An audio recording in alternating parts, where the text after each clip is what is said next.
আর সবচেয়ে দুঃখের আর লজ্জা আমার জন্য যে ওই মেয়েটা আমার মেয়ের বয়সী, মানে আমার মেয়ের থেকে 2 বছরের বড়। দূরে থাকাই আমার মেয়ের দুজনেরই ভালো। মানে নিজের জন্য থেকে বেশি আমার মেয়ের জন্য ভেবে কষ্ট হচ্ছে যে আমি হয়তো ওকে ডিভোর্স দিয়ে দিলাম, সবকিছু ছাড়াছাড়ি হয়ে গেল, আমার মেয়ের থেকে তো ওর নামটা যাবে না আর কি। এই যন্ত্রণা আমার আজীবন থাকবে।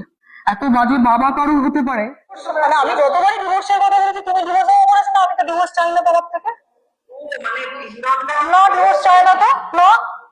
প্রথমে বলতে চাই যে আমাদের 2000 সালের 11ই ডিসেম্বর বিয়ে হয়েছে, আর এই 25 সালে 25 বছর পূর্ণ হয়ে গেছে, আর আমার 19 বছরের একটা মেয়ে আছে। এটাই সবচেয়ে বড় কথা, ডিভোর্স হয়নি, ফাইলও হয়নি আমাদের।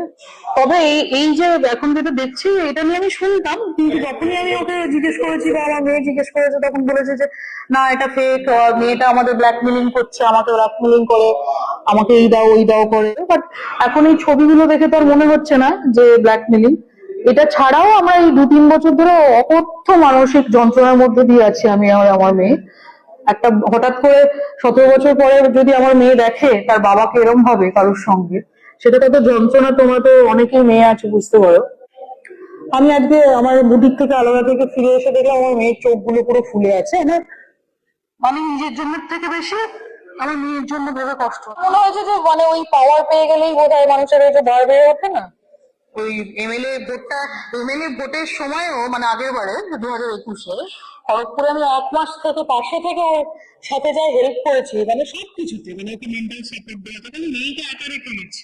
আস্তে আস্তে জানতে পেরেছি যে মানুষ কত বেইমান হয়, আমরা তো সবাই জানি। মানে আমার মেয়ের বাবাও না, মানে এত কাদা ছড়ালে সেই তো আমার গায়ে এসে পড়বে। আমি এই জন্যই চুপ ছিলাম। মানে এমন নয় যে আমাকে অনেকেই এর আগে তো কেউ না কেউ কিছু কিছু জেনে আমাকে জিজ্ঞেস করেছে যে কি, আমি ওদেরকে বলিনি কাউকে আলাদা। মানে ও তো আমাদের সাথে আমার এসে থাকতো। এই আমাদের 2024-এ আমার কাছে সমস্ত রেকর্ড আছে। আরবানা তো তোমরা জানোই যে আরবানাতে সমস্ত রেকর্ড থাকে, মানে মেন গেটে ঢোকা থেকে এখানে অব্দি সবকিছু রেকর্ডেড। তো সেখানে তো দেখলে দেখতেই পাবে যে ওই কদিন আগে অব্দি আমাদের সঙ্গেই থাকতো। এই আমার মেয়ের সাথে তো প্রায় কথা হয়, মানে ওকে অনেকবার ফোন করে, ও লজ্জায় অভিমানে কথাই বলতে চায় না, তাও কখনো কখনো কথা বলে। দেখা করতে চায়, 10 বার দেখা করতে চাইলে হয়তো একবার দেখা করে। ওরও মন থেকে অত মনে একটা দাগ লেগে গেছে না, যে বাবাকে যে দেখেছিল হঠাৎ করে বাবার এরকম রূপ দেখেছে। আর সবচেয়ে দুঃখের আর লজ্জা আমার জন্য যে ওই মেয়েটা আমার মেয়ের বয়সী, মানে আমার মেয়ের থেকে 2 বছরের বড় মাত্র। এটা সবচেয়ে আমার কাছে লজ্জার। মানে এরপরে আমি ভেবেছি যে এই লোকটার সাথে দূরে থাকাই আমার মেয়ের দুজনেরই ভালো। আর আমাকে তো ইভেন সব জায়গা থেকে ব্লকও করে রেখেছে। মানে হ্যাঁ, মানে সোশ্যাল মিডিয়া সবকিছু, ফেসবুক, ইনস্টাগ্রাম, আমি কোথাও কিছু দেখতে পাই না, ব্লক করা আছে। এতটা আঁচ পাইনি, এতটা বাড়াবাড়িটা আঁচ পাইনি। মানে আমি 25 বছর পরেও বলবো যে আমি লোকটাকে চিনতেই পারিনি, একেবারেই চিনতে পারিনি। না, এত বড় লোক কি ফেসে যায়?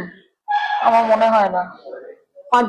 হাসবোই বা কেন? মানে আমি যদি ধরো কারোর সাথে ধরো কোনো লিঙ্ক টেস্ট আমি সেটা না খুলে ফেলি, যেমন আমার ওই পাসওয়ার্ডটা কেউ জানতে পারবে না, তো সেরকম ওরকম মেয়েরা তো ওরকম করে হঠাৎ করে গিয়ে কোলে বসে পড়ে না যে এসো আমি তোমায় এই করতে চাইছি, এরকম করে হয় না আমার মনে হয়। এই তো সবে জেনেছি, কিছু তো একটা করবো। না না, ভ্যালিডই না, ওই বিয়ের কোনো মূল্য নেই। তো মেয়েটা একটা মানে ভীষণ শয়তান মেয়ে বলবো। কারণ 17 বছর 18 বছর বয়স থেকে কোনো মেয়ে যদি কোনো একটা 50 বছর লোকের কাছে চলে যায় নিজে থেকে, সে কি লেভেলের মেয়ে হতে পারে সে তোমরাও জানো, আমিও জানি। তো সেটা নিয়ে আর কিছু বলার নেই। তো এবার হিরণদাও তো ছোট না, বাচ্চা না, এইটুকুই বলবো। আর তো বুঝতেই পারছো তোমরা। This channel does not promote any violent, harmful, or illegal activities. All content provided by this channel is meant for an educational purpose only. All words spoken in this video are the responsibility of the speaker. The channel has no affiliation with this. নিয়মিত খবর ও আপডেটের জন্য follow করুন রাজারহাট বার্তা।